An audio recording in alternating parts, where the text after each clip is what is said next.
I welcome you all to the 25th Youth Parliament. We'll start with the first item in the list of business, that is oath or affirmation. Members to take oath or affirmation. Secretary General, please. Ms. Kriti, who stands elected from the Raebareli constituency of Uttar Pradesh, will now take the oath of affirmation.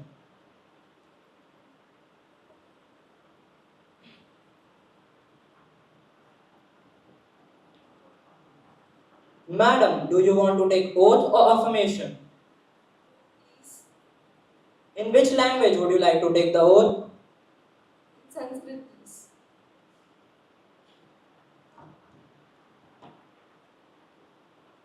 अहम कृति अग्रवाल युवा संसदस्य निम्न सदनस्य सदस्यत्वेन निर्वाचितः सन् ईश्वरस्य नाम्ना शपथं करोमि यत् अहं भारतस्य संविधानस्य प्रति यथा विधिना स्थापितं यथार्थं विश्वासं निष्ठां च वहिष्यामि यत् अहं तस्य भारतस्य सार्वभौमत्वम् अखण्डता च यस्मिन् कर्तव्ये अहं प्रविष्टुं प्रवृत्तः अस्मि तत् निष्ठया निर्वक्ष्यामि इति।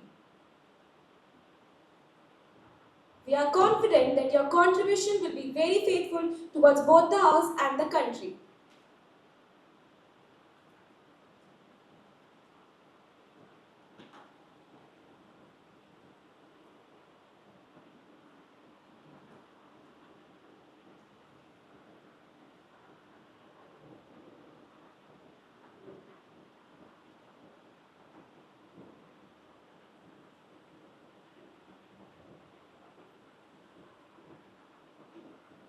Mr. Samath, who stands elected from the Cuttack constituency of Odisha, will now take the oath of affirmation.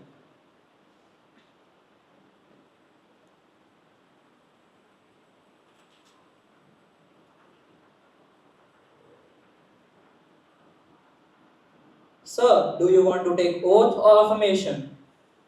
Oath, please. In which language would you like to take the oath? In Oriya, please. હું summer Choubey યુવા લોકસભાના સદસ્ય રૂપે નિર્વાચિત હોઈ ઈશ્વરક નામરે શપથ કરું અછી જે હું વિધિ દ્વારા સ્થાપિત ભારતના સંવિધાન પ્રતિ શ્રદ્ધા और निष्ठा रखिबी હું ભારતના सार्वभौमत्व और अखंडता अक्षुण्ण रखिबी एवं ज्यू पद ग्रहण करिबाको जाओ तहार कर्तव्य श्रद्धापूर्वक निर्वाह करिबी।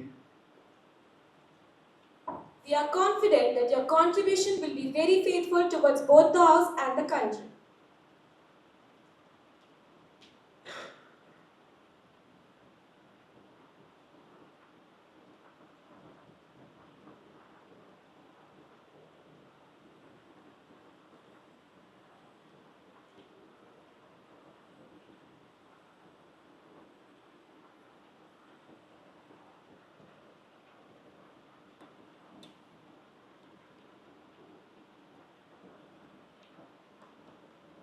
Honorable members, it is with deep sorrow we announce the passing of Ramesh Rathod, a dedicated member of parliament. Ramesh Rathod was a pillar of community known for his unwavering commitment to public service and his tireless efforts to improve the lives of his constituents. He embarked on a journey of service that spanned several decades. His early years were marked by the passion for social justice and a fervent desire to bring about a positive change. He was elected as a member of parliament. He represented his constituency with distinction. In remembrance of his life and service, let us carry forward the principle he stood for and strive to make the world a better place.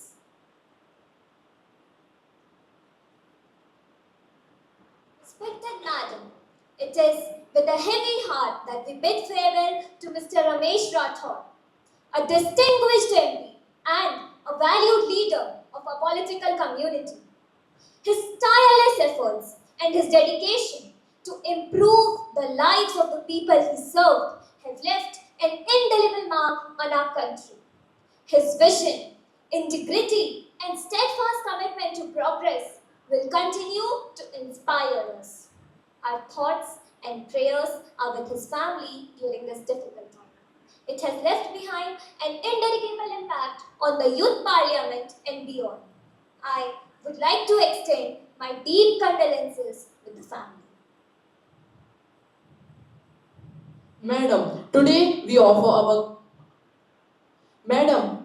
we mourn the loss of Ramesh Rathod. He was an esteemed colleague and a passionate advocate of his constituents. His dedication towards public service always transcended party lines, and his dedication and his legacy would be remembered by all those who are privileged of working with him. We offer our greatest sympathy to his family members and loved ones at this time of great grief.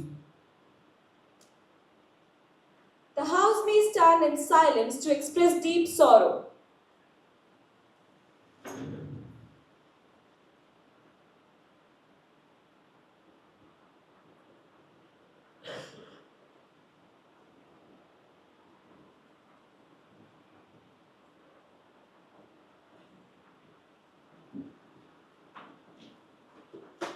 Next item in the list of business is question R.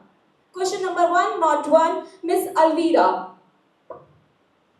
Honorable Speaker, I stand before you to address an important issue, the lack of access to sanitary products for female prison inmates. It is a serious matter that affects their health, hygiene, and basic dignity. Many female inmates, whether under trial or convicted, are forced to use unsafe alternatives like cloth, newspaper, or even their own clothing during menstruation. This is not only unhygienic but also inhumane, leading to infection and health problems. The Model Prison Manual 2016 recommends free sanitary napkin for women inmates, but implementation is inconsistent. Some prisoners cite lack of resources, but is that a valid reason for neglecting such basic need? I urge the Minister of Health Affairs to take the following steps. First, ensure all women gets free sanitary products for female inmates. Second, provide menstrual hygiene education for both inmates and staff. Third, set up safe disposable system for sanitary waste. I would also like to ask the Minister whether the government is aware of poor access to sanitary products for female prisoner inmates. If so, the government has initiated any action so the authorities responsible meet the required standards issued for the same. If so, the details thereof, and if not, the reasons therefore. These women are not just prisoners, they are mothers, daughters, sisters. Their dignity is our responsibility. I request the Minister to stand up and give clear answer and commit to take real action. Let us come together to restore their dignity. Thank you. Honorable Minister of Health. Honorable Speaker, Madam, through you, I would like to answer to the opposition party, Ms. Alvira Ali. I appreciate your concern for the well-being of female prison inmates. As a Minister of Health, I would like to assure you that we are committed to ensuring their dignity and hygiene. As of current status, in 2023, there are 18 women jails and 409 smaller enclosures within journal prisons, housing approximately 22,000 prison inmates. 60% prisons have separate toilet facilities for women, and 60% prisons provide sanitary napkins and affordable products for prison inmates. Our goal is to provide better facilities and healthcare services for female prison inmates. The initiatives taken are: first, Model Prison Manual in 2016 mandates provision of free sanitary napkins, separate toilet facilities. Second, menstrual hygiene management, collaborating with NGOs and experts and manufacturers to make affordable sanitary products. Third, workshops for prison staff, workshops on menstrual hygiene management, sanitary products, and counseling and women's health. In the near future, we will be working to increase the number of women jails and improving the existing facilities, ensuring privacy and dignity by using toilet facilities. We recognize the importance of menstrual hygiene management. Our recommendations include providing access to menstrual hygiene management and sanitary napkins and managing period pain by hot and cold water, ensuring privacy and dignity for women by using toilet facilities. And lastly, I would like to say we are committed to improving the lives of female prison inmates. I assure you that our efforts will continue to address their dignity, hygiene, and rehabilitation. Thank you for bringing this assurance. Thank you for bringing this important issue to the forefront, and I hope this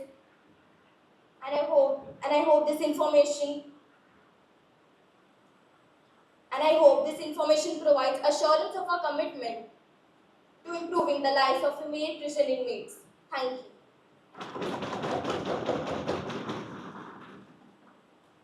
Next question number 1, not 2, Miss Tarandeep. माननीय अध्यक्ष महोदय, मैं आपकी अनुमति से माननीय प्रधानमंत्री जी का ध्यान एक बहुत गंभीर समस्या की तरफ लाना चाहती हूँ। पिछले 5 वर्षों में भारतीय जेलों में कई गंभीर समस्याएं और मुद्दे सामने आए हैं, जिनमें से सबसे प्रमुख है हिंसा, गैंग गतिविधियां और हिरासत में मौतें भी शामिल है।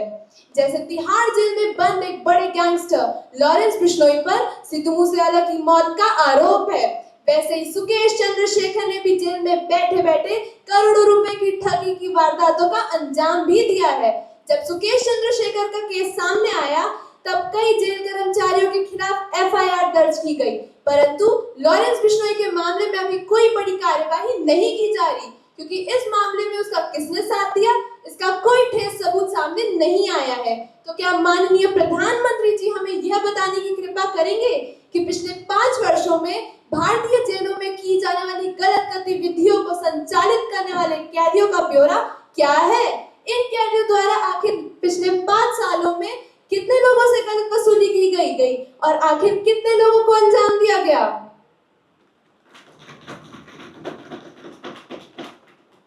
Department of Delhi Prison.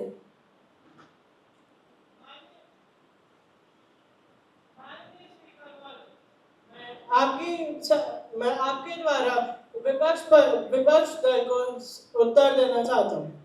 Bharat के संविधान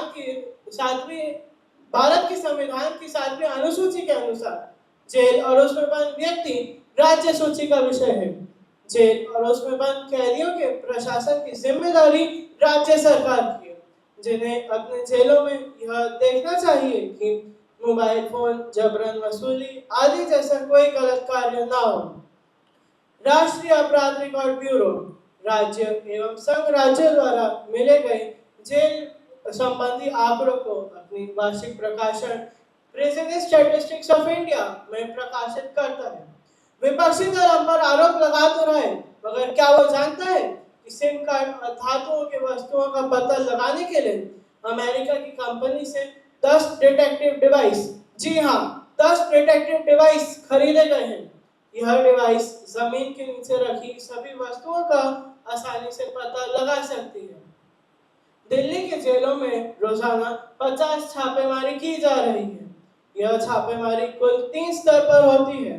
पहला स्तर जेल की टीम, दूसरा स्तर वहीं की क्यूआरटी टीम और तीसरे स्तर पर केंद्र क्यूआरटी टीम है। जब से छापेमारी की संख्या बढ़ाई गई है, मोबाइल फोन के प्राप्ति की में भी उछाल आया है।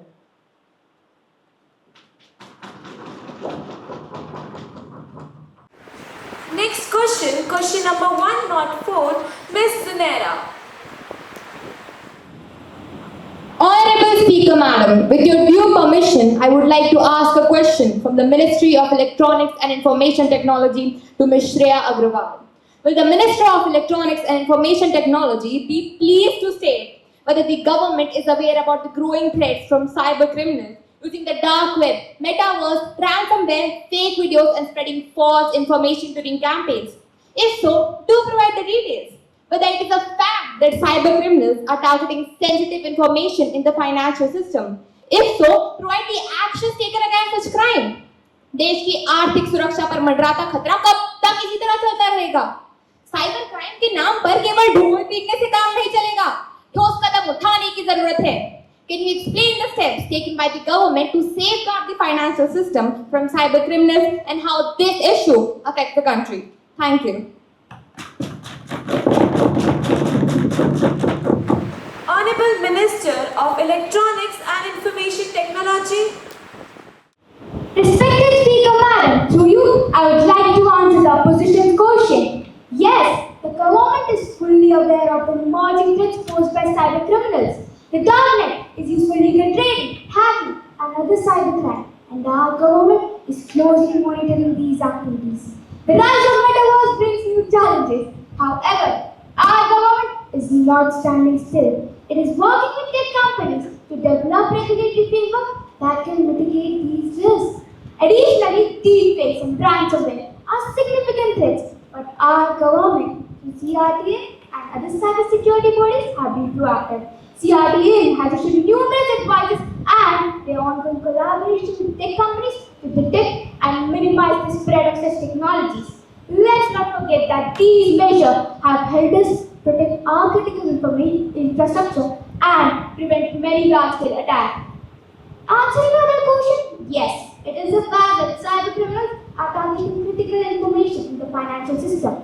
To address this issue, our government has already implemented several measures. Collaboration with the Reserve Bank of India has resulted in a mandating guidance to banks, including regular audits, improved inscription, and real-time incident reporting. This has significantly bolstered the resilience of financial system against cyber attacks.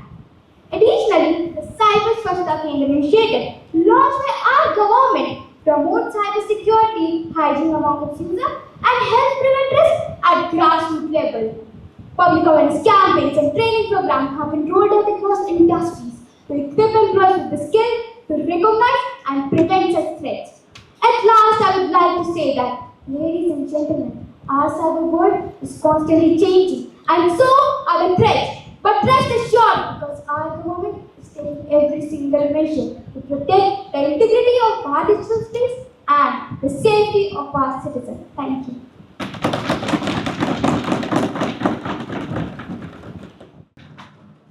Next question number 105, Miss Astha.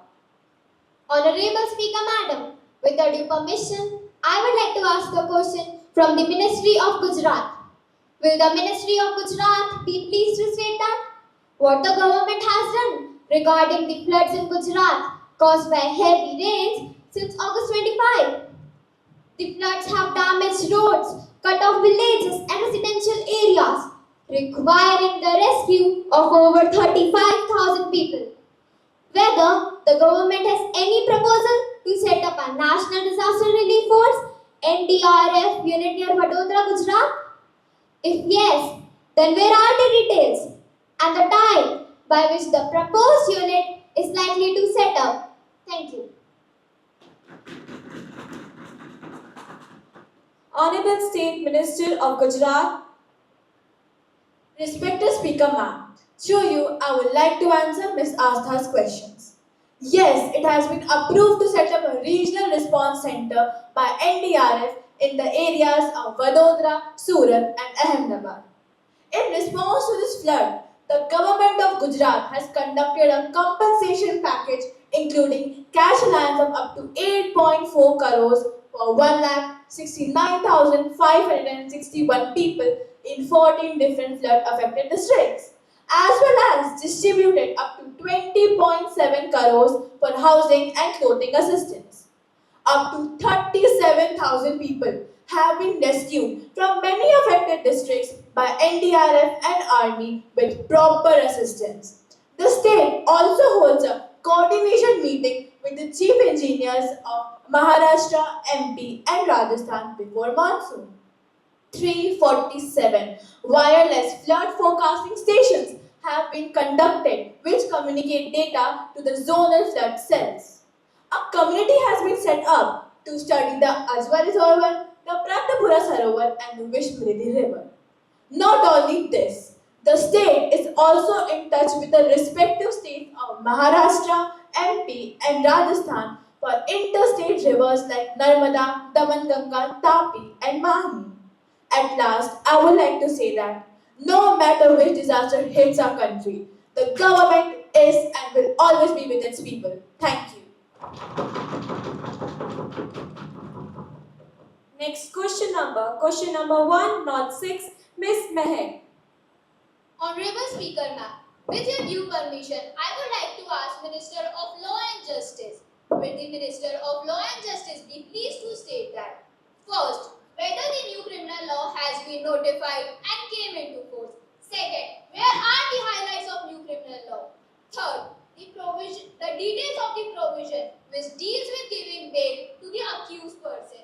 Fourth, the extent to which the new criminal law has helped reduce overcrowding of jails in the country. Thank you.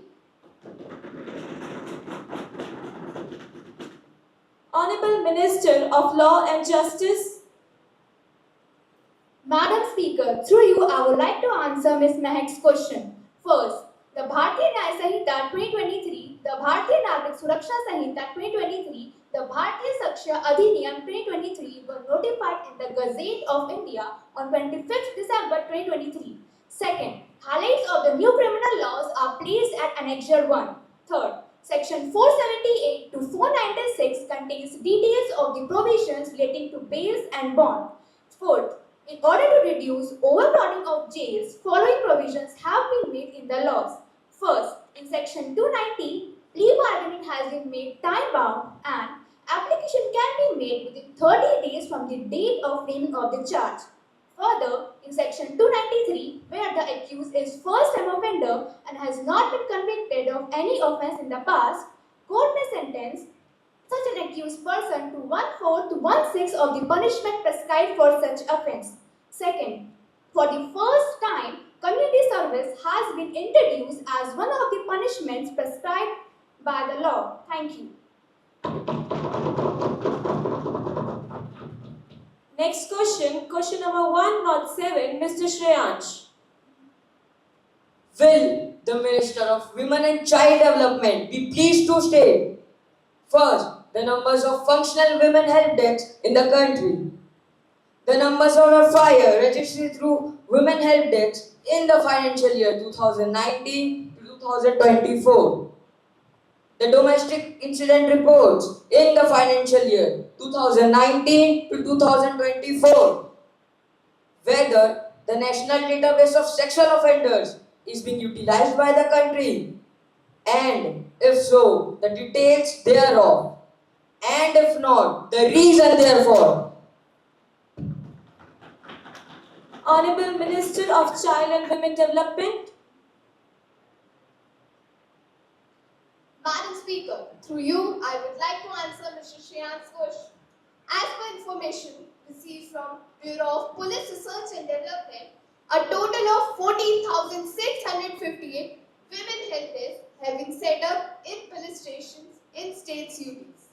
WSGs are established with the objective to supplement endeavors of state UTs in strengthening measures to ensure safety of women and country and to make police stations more women-friendly and approachable, including giving assistance to victims in registration of FIRs. National Crime Records Bureau compiles statistical data on crime as reported to it by the state UTs and publishes same in its publication, Crime in India. The latest published report pertains to the year 2024.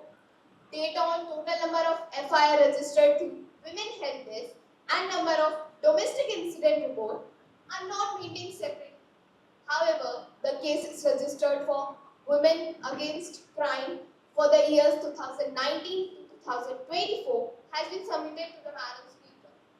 Ministry of Women and Child Development has launched a national database of sex offenders for the use of police officers, including police officers in women help desk, to identify repeat offenders, receive alerts on sex offenders, and to use it for antecedent and character verification of employees in sensitive areas like education institutions, hotels, etc.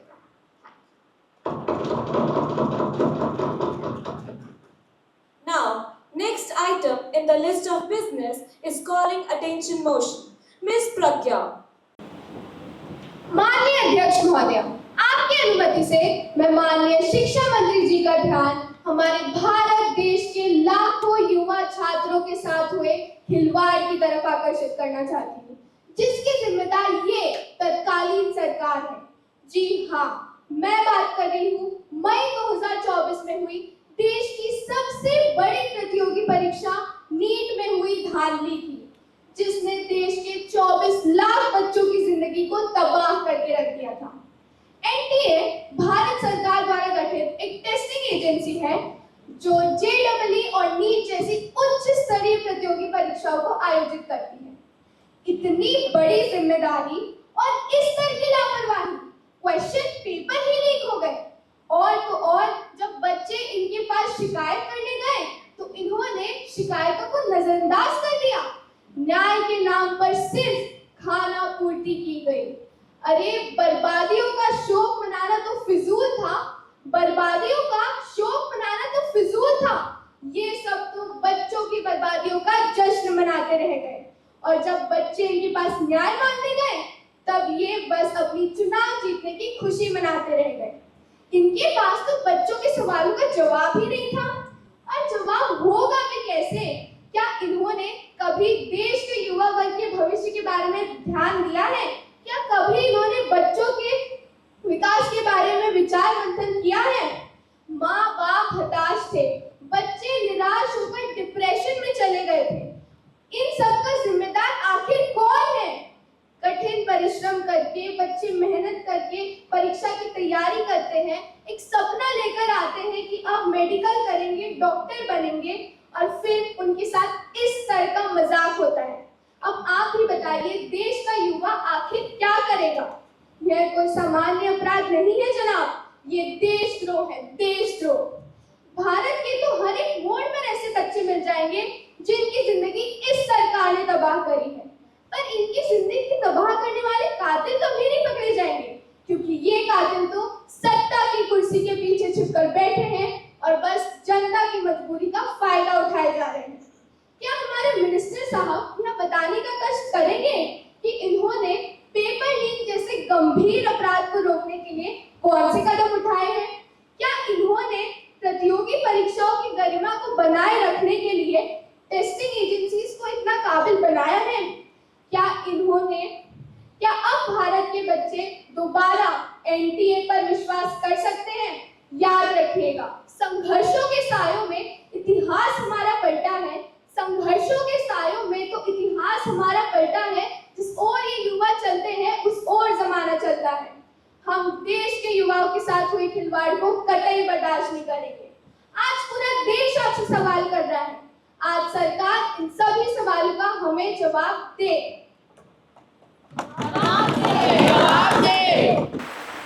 Honorable Education Minister. माननीय अध्यक्ष महोदया, विपक्ष के कटु शब्द सुनकर तो ऐसा लगता है कि वे हमें बच्चों का दुश्मन समझ बैठे हैं।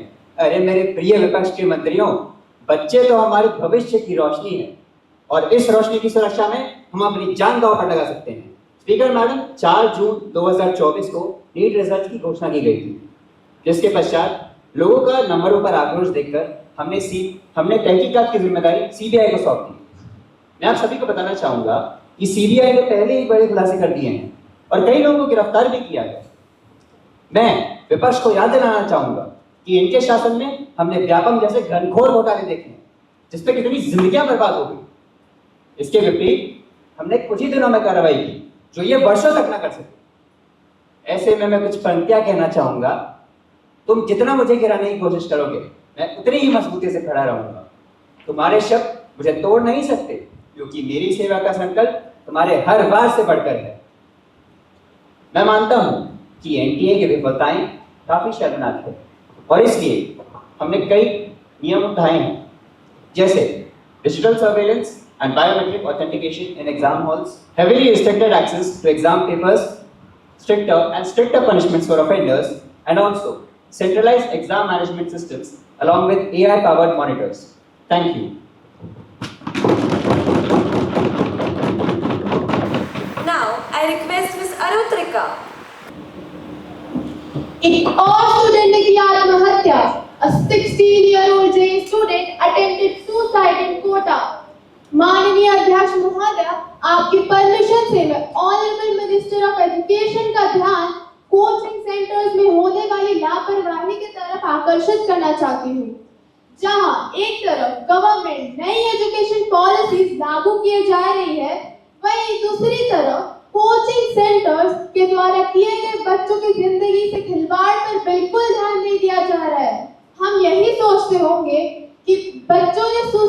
अपने स्टडी प्रेशर के लिए किया होगा, लेकिन इसके पीछे जिसका हाथ है हम उन्हें कुछ नहीं कहते। कोचिंग सेंटर्स, जी हाँ, कोचिंग सेंटर्स। भारत में हर साल परीक्षा के दबाव के कारण 20,000 से अधिक छात्र आत्महत्या कर लेते हैं। 70% विद्यार्थी एंजाइटी और डिप्रेशन से पीड़ित हैं। प्राइवेट कोचिंग सेंटर्स जो पिछले 5 सालों से बढ़ रहे हैं, उन्होंने बच्चों को एक्सप्लॉइट तक किया है। सरकार आखिर कर क्या रही है?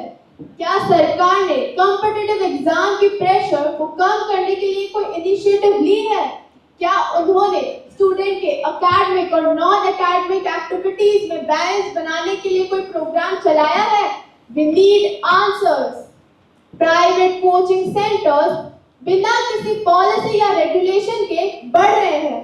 वे विद्यार्थियों से हद से ज्यादा फीस चार्ज कर रहे हैं और अन्य माल प्रैक्टिसेस में भी इन्वॉल्व है।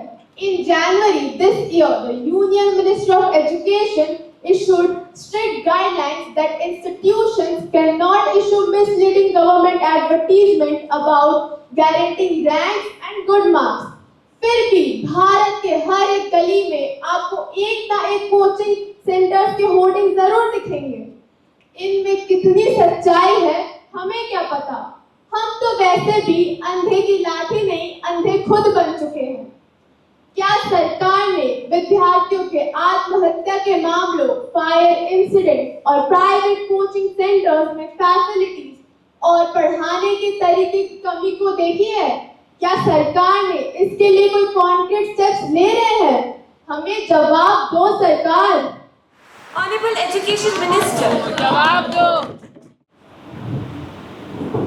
स्पीकर महोदय, अगर बात कोचिंग सेंटर्स पर आई गई है तो मैं आप सभी को बताना चाहूंगा कि हमें बड़ा खेद है कि ऐसी संस्थाएं बच्चों का शोषण कर रही हैं। इसलिए इन्हें रोकने के लिए हमने कई नए कानून लागू किए हैं, जैसे कोचिंग सेंटर्स की फीस रीजनेबल, अनबायस्ड और ट्रांसपेरेंट होनी चाहिए। वे ऊंची रैंक्स और अधिक नंबरों के झूठे वायदे भी नहीं कर सकते। इसके साथ साथ हमने मेंटल हेल्थ सपोर्ट सिस्टम्स को भी लागू किया है, अनिवार्य रूप से।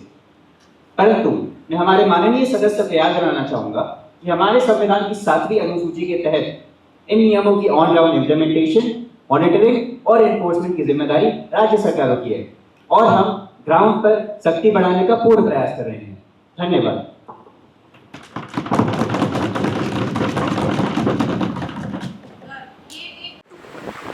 now the House will take up private member resolution. Madam, I move the following resolution. This House recommends that the government should implement stricter laws to support survivors for preventing rape cases and to ensure safer environments and the matters connected to be taken into consideration. अभी हमारे देश का ध्यान Nirbhaya case से हटा नहीं था कि हमारे सामने कोलकाता केस आता है. The history is indeed repeating itself. Protests and canal marches can be seen around the country seeking justice. This makes us question our own country's laws and regulations regarding women's safety. If we look at the recent cases, a lot has happened in these months only, 2024 itself. There are like 3 minor boys raped and killed an 8-year-old girl in Andhra Pradesh. In Amity, a father rapes his own 13-year-old daughter. A nursery class student raped by her own school van driver. क्यों हो रहा है ये सब? Why is law not taking any action towards this heinous crime of sexual harassment? Whose fault is this? Is it the victim, the criminal, or the ignorant law? Delhi से लेके आंध्र प्रदेश के नंदयाल तक, मध्य प्रदेश के जबलपुर और उत्तर प्रदेश के अयोध्या तक हो रहा है नारी पे अत्याचार. मैं आप सबसे पूछना चाहती हूँ, क्या भारत की बेटी भारत में ही सुरक्षित नहीं? Thank you. महोदया, अगर समाज की बात करें तो लोग कहते हैं लड़के तो लड़के ही रहेंगे, वो नशे थी. लड़की की नाम में हाँ होता है, क्योंकि भाषा संस्कृति में गहराई से बसी होती है. हम ये भूल जाते हैं कि जो हम रोज कहते या सुनते हैं वही हमारी वास्तविकता को आकार देती है. पीड़ित को दोष देना बंद करें. बलात्कार का सबूत देने वाली कई मान्यताएं हमारी भाषा में समाहित है.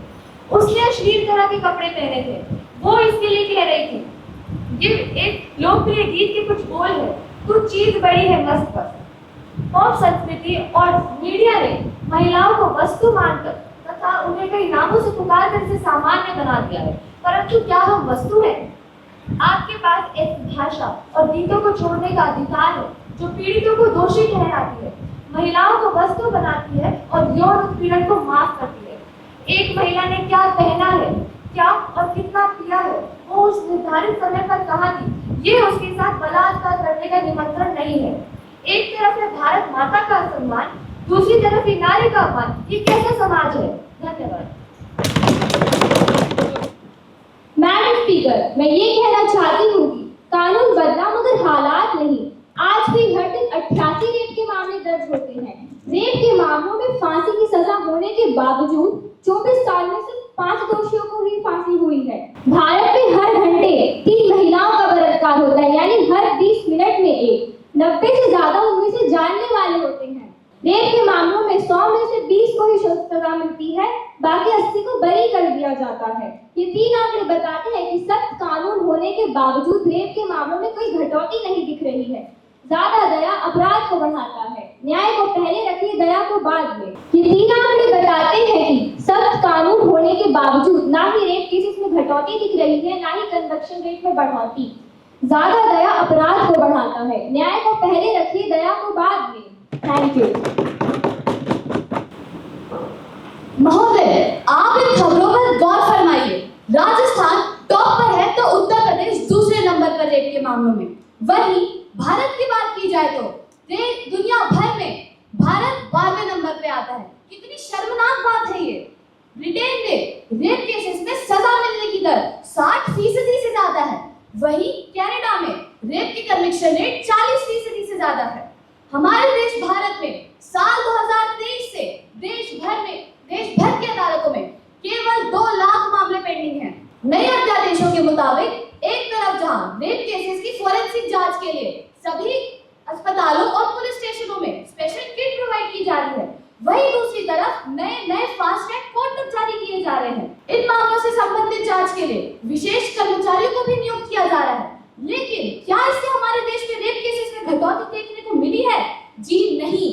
दूसरे देशों की बात की जाए तो सऊदी अरब में गुनहगार को तब तक पत्थर मारा जाता है जब तक उसकी मृत्यु न हो जाए।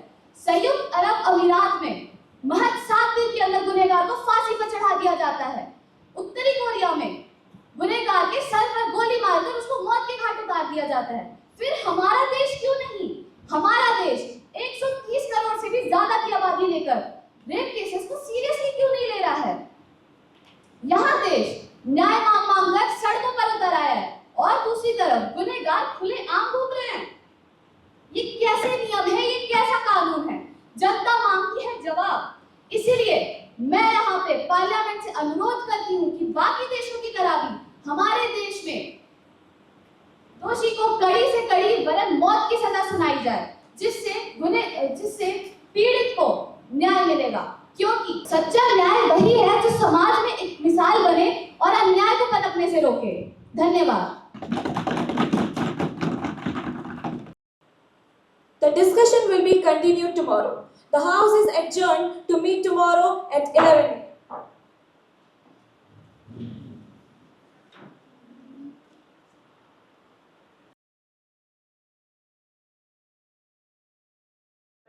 Sir, I want to ask a question. Lawrence Bishnoi के कांड में आपकी क्या राय है? आखिर किसने हक दिया लॉरेंस बिश्नोई को कानून अपने हाथ में लेने के लिए?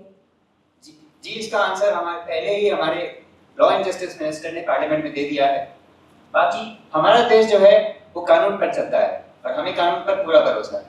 Just wait and watch. Thank you sir. RG Kar college के इंसिडेंट को तो महीने हो चुके हैं। आखिर आप मुजरिम को फांसी की सजा कब सुनाने वाले हैं?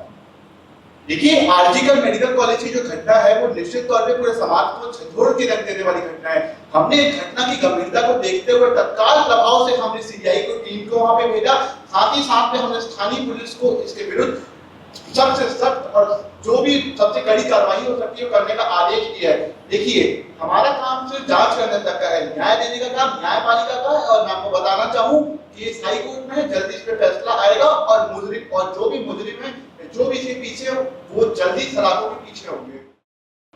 हाल ही में हुए नीट स्कैम में आप क्या कहना चाहते हैं? क्या आप हम सबको गारंटी दे सकते हैं कि नीट स्कैम जैसा बड़ा स्कैम दोबारा ना हो?